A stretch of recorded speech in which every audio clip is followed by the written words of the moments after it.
Fuck this. Another thing.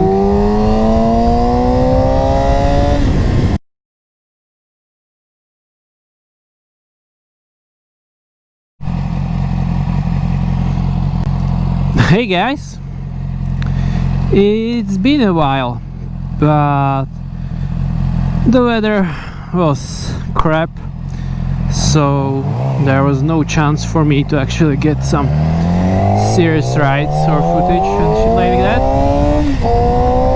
So here I am.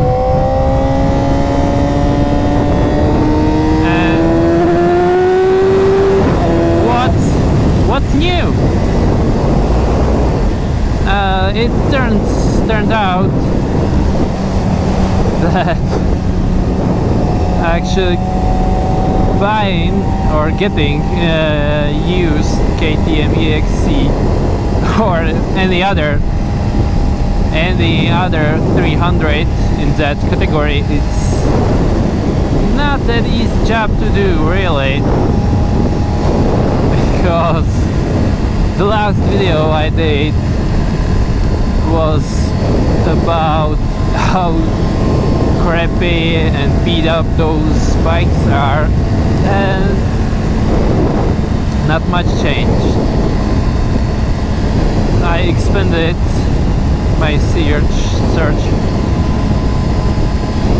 for KTM EXC and Husaberg TE 300 and Husqvarna TE 300 as well, because I found a sweet deal on 2011 Husaberg with pretty low hours. At least that's what he claimed about the bike. So I took my car, I went to his house and I checked that bike. There's no way that bike had the hours that he claimed it has, because this bike oh man, that was so bad.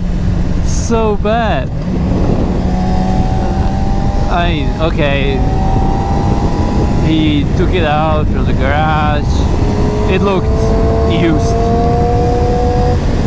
nothing really crazy, just used bike. Okay, so I checked some plastics and shit. There was some cracks and scratches and minor damages. It's all good.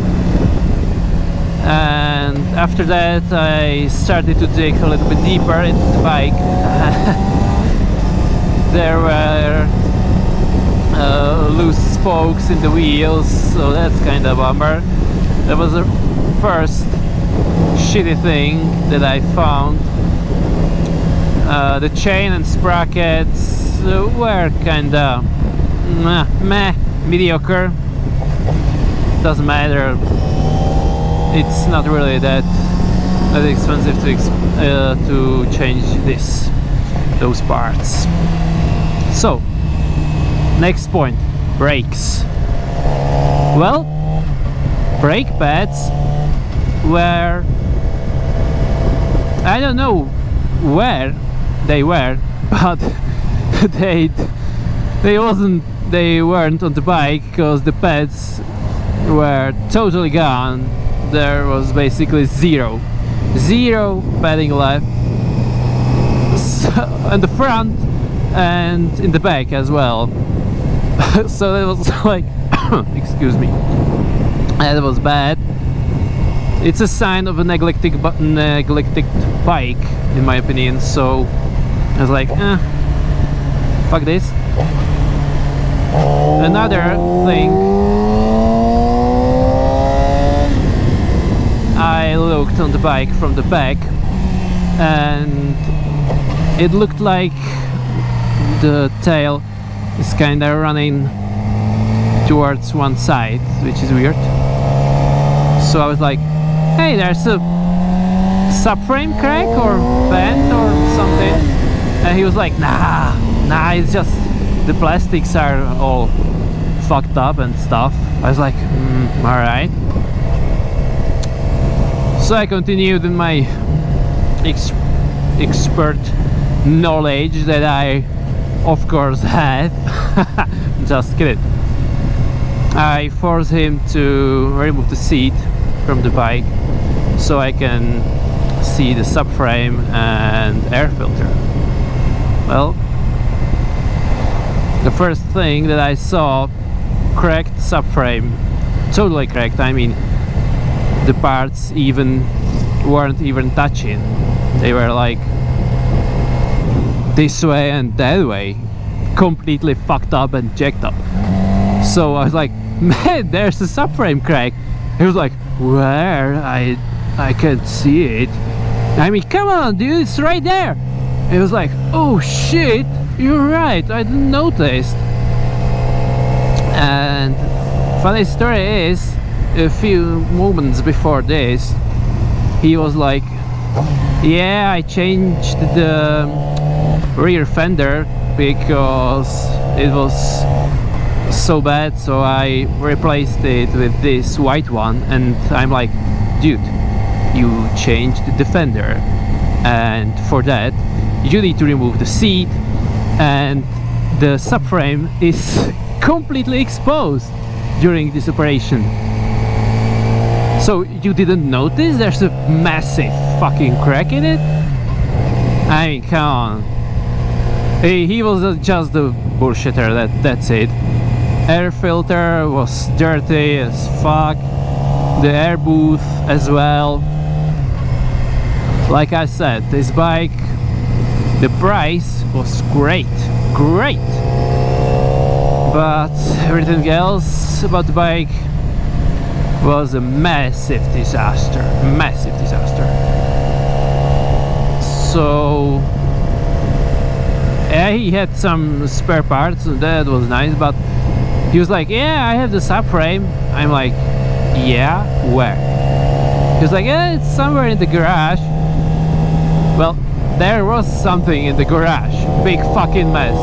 That's what was there, but no subframe. Yeah, there were some plastics, maybe a piston or cylinder or something like that, some general stuff. So I'm like, all right, I'm gonna have to think about that, and we'll be in touch. And that was it. I took off, I snatched something to eat, and I went home. The other day I sent him a message if it's actually possible for him to send me a number code for the bike so I can check its history, and if he actually found the subframe. He was like, yeah, I'm gonna send it to you next day. I'm like, okay. Well, he never texted back, so I didn't even bother to call him back, because why? It was obvious he doesn't have a second subframe, so he wanted to sell the bike with the broken subframe to basically whoever fucking showed up for the bike. That was a weird sentence. To whomever actually is going to show up for the bike. So yeah, not gonna be me, mate, because the new subframe, that's not exactly cheap stuff. So that's this bike, and like I said, it was complete shit show. The other bike I found is also Husaberg. It's like 2012, I guess. Solid condition. There's slight problem with it that I don't like. This bike came from Sweden to Poland and then to Czech Republic, so almost looks like dude just bought it for cheap and wants to cash in. That's my opinion. But hey, I'm not the expert. Who knows? Who knows? Maybe he was actually legit. But the problem is the bike is kind of far, so I'm not sure if I'm gonna be able to check it out. We'll see. And that's it. The market for these bikes is not a friendly place, so I'm gonna keep looking and searching and chatting and driving around. I don't know, just taking this shit, because there's no other way how to get this bike.